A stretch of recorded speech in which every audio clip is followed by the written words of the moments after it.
The Thing That Wore My Dog's Face, inspired by true events, Arizona, 2019. Part 1. The Bark at 3 a.m. I've always trusted my dog Ranger, big golden retriever, friendly with everyone. But one night changed everything. It was around 3 a.m. when I woke up to him barking, loud, furious, like something was out there. I went to the window and froze. He was standing at the edge of the tree line, staring into the dark. Then he stopped barking and tilted his head. That's when I heard a whistle, high, human. And then, my own voice calling from the woods, "Ranger, come here, boy." I hadn't said a word. Ranger whined and backed away. I opened the door just enough to call him inside, but before I could, something moved behind him, tall, thin, crawling on all fours but too long. I slammed the door.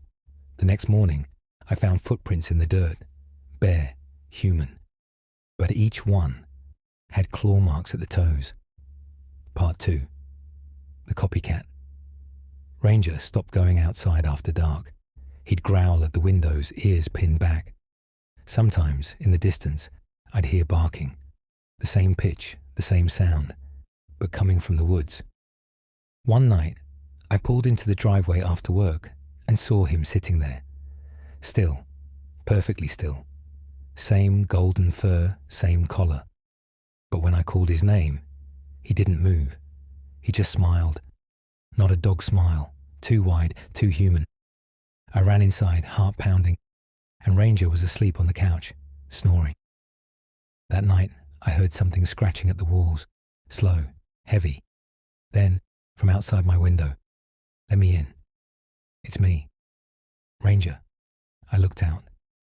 2 sets of glowing eyes stared back, one at dog height, and one standing behind it.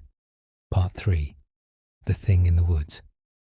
2 nights later, Ranger was gone. The door had been forced open. I followed his tracks through the mud until they vanished near the creek. That's when I heard it. That same broken barking, like someone trying to imitate him.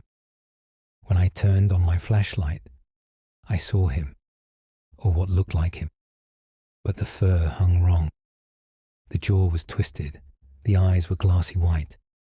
It stood on 2 legs for a second, then dropped down again.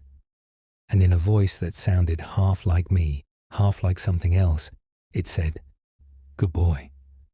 I ran, didn't even look back. By sunrise, Ranger was sitting on the porch, muddy and shaking. I hugged him, but he didn't wag his tail. Then I noticed his eyes. One was his normal brown, the other pale grey, the same color as the thing in the creek. They say skinwalkers mimic what they kill, but I don't think it killed him. I think it joined him. Now, every night around 3 a.m., Ranger sits at the door again, staring into the woods, waiting.